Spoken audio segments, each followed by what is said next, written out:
बिस्मिल्लाहिर्रहमानिर्रहीम। अस्सलामु अलैकुम दोस्तों, परवरदिगार की रहमत मगफरत हर लम्हा बहाने की तलाश में है कि किसी तरह मैं अपने बंदे को मुआफ़ कर दूं। मसनद अहमद की हदीस है, हज़रत अनस रज़ी अल्लाह ताला अन्हु रावी हैं।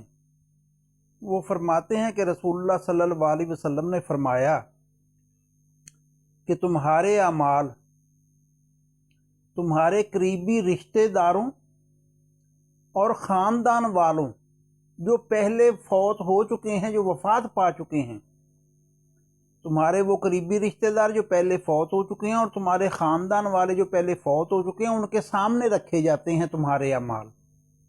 अगर तुम्हारे अमाल अच्छे होते हैं तो वो खुश होते हैं, और अगर दूसरी सूरत होती है तो वो अल्लाह से दुआ करते हैं, ए परवरदिगार इन्हें ज़िंदगी में मोहलत दे और इन्हें तौबा की तौफीक दे ताकि ये अपने अमाल दुरुस्त कर लें और तू इन्हें मुआफ़ फरमा दे।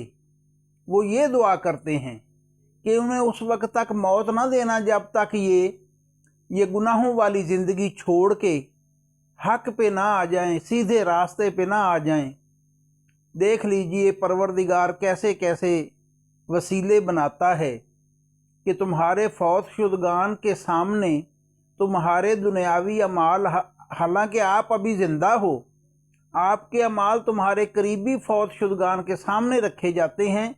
अगर आपके वो अमाल काबिल कबूल नहीं हैं, काबिल गिरफ्त हैं, तो वो अल्लाह से ये दुआ करते हैं, परवरदिगार इन्हें मोहलत दे, इन्हें ज़िंदगी दे, हत्ता कि ये इस गुनाह वाली ज़िंदगी को छोड़कर तेरी रज़ामंदी के साथ दोबारा नेकी की तरफ आ जाएं। तू इन्हें मोहलत दे और इनकी मग़फ़रत फरमा जैसे हमारी फरमाई है।